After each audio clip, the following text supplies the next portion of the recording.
G'day Finroo, how you doing? Going to be filling me pint with a dark,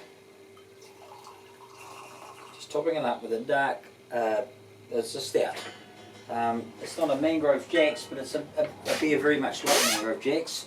And I, ooh, look at that, ooh, look at that, she's got a good head on it, as X just said to the bishop.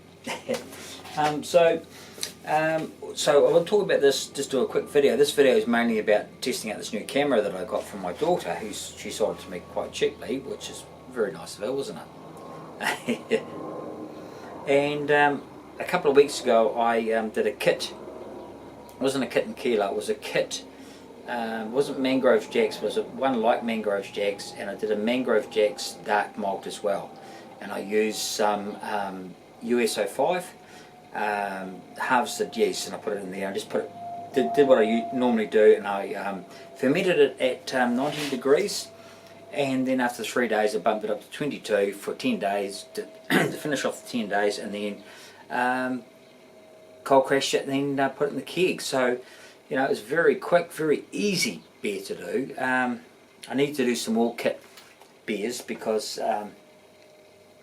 yeah, you know why, my fatigue is really bad and I've been struggling with the all grain beers. So, but having said that, as much as I like to do all grain, and I'm really still going to carry on doing because I just love it, these kit beers are really good. And I think the secret is to maybe change up your yeast and have your fermenting temperature is so important with these beers. If you want, you know, I can remember back in the day. I can remember back in the day that we said, "Oh, put it in a hot space, and it'll go nuts. It'll be great. Put it in front of the heat pump or the fireplace, and it'll just go nuts. It'll bubble, and it was great. But man, it gave you a headache, and there's a reason for that. And we'll talk about it another time. The higher that you ferment your beer, it produces a product that gives you a whammer of a headache. There's no doubt about that. And people used to say, oh, you know, I tell you what, that beer was supposed to come out at 5%, but I tell you it must be about 9 because I had a hell of a hangover. Well, it's because you fermented it too high. It produces something that gives you and I know what it is, can't remember it at the moment, but I'll get back to you on that. It gives you a hell of a headache and a hangover, terrible stuff. Keep your fermenting temperatures down as low as you can. Anyway, I want to talk about this this stout. It is very rich. It's very rich, and there's a lot of malty coffee and chocolate notes there. But on the tongue, on the palate, it's very strong.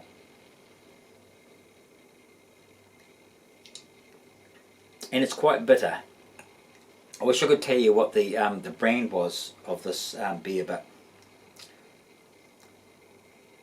it's been in the keg for about a week, and I tasted it about 2 days ago, and it was really, really bitter and thin, and now it's thickened up really well, and it's tasting, and that bitterness is dissolved out and rounded out. The whole thing is going quite nicely.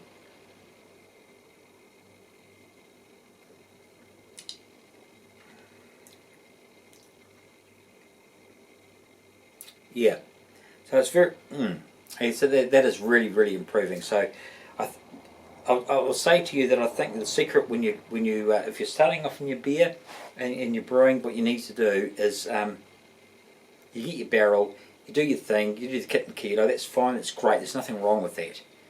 But the fermenting temperature is the most important thing, and don't think to put it in the sun or by the heat pump or by the fire and it goes nuts is the key. Pitch it up, put it in the back room, and as long as it's above about 10-12 degrees, and don't worry about it too much, you'll be fine. But if you put it in a hot sunny space, you're going to get some issues there, and you're not going to actually enjoy it. You're going to say, oh, that home brew was terrible, it's too strong. It's not too strong. It produces chemicals that gives you a hell of a headache. So there you go. So cheers. Take care.